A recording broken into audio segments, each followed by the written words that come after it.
Hello সবাইকে একটা নতুন ভিডিওতে অনেক অনেক ওয়েলকাম। আজ কথা বলবো এই প্রোডাক্টটি নিয়ে, অ্যালোভেরা জেল নিয়ে। তো আমি মামাআর্থের অ্যালোভেরা জেলটাই ফার্স্ট টাইম ইউজ করছি। এছাড়া আমি এই জয়ের পাউচগুলো ইউজ করেছিলাম। তো আজকে কথা বলবো অ্যালোভেরা জেল আমাদের চুলের জন্য কি কি হেল্প করে। তো আমরা সবাই জানি অ্যালোভেরা জেল তো আমাদের চুলের ন্যাচারাল কন্ডিশনার হিসেবে হেল্প করে, ইউজ করা হয়।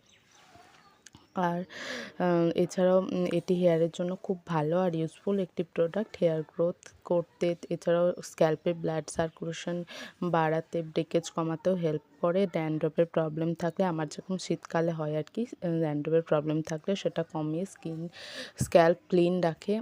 এছাড়াও ইচিং প্রবলেম থাকলে সেটাও কমাতে হেল্প করে।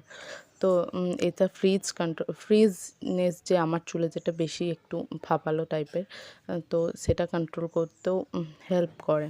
তো এটা কীভাবে ইউজ করবে, আমি যেভাবে করছি তোমরা ডাইরেক্ট স্ক্যাল্পে অ্যাপ্লাই করতে পারো বা চুলে অ্যাপ্লাই করতে পারো। আমি যেরকম অ্যালোভেরাটা চুলে অ্যাপ্লাই করি, ভালোভাবে লাগিয়ে তারপর 20-30 মিনিট পর শ্যাম্পু করি, এইভাবেও করতে পারো। এছাড়াও তোমরা হেয়ার মাস্ক হিসেবে ইউজ করতে পারো অ্যালোভেরা জেল, তার সাথে কোকোনাট অয়েল পরিমাণ মতো এবং টক দই নিয়ে তোমরা লাগাতে পারো। আমি এটাও আগে লাগিয়েছি, তোমরা বললে আমি অবশ্যই তোমাদের সাথে এটা শেয়ার করব।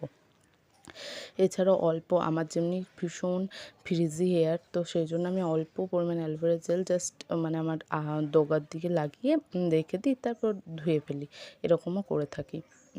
তো দেখো আমি লাগানো হয়ে গেছে, আমি এবার বেঁধে নেব, এরপর আমি শ্যাম্পু করে আসবো। তো দেখতে পাচ্ছ আমি শ্যাম্পু করে নিয়েছি। তোমরা এটা উইকে 2 থেকে 3 বার ইউজ করতে পারো। তো এইটুকুই।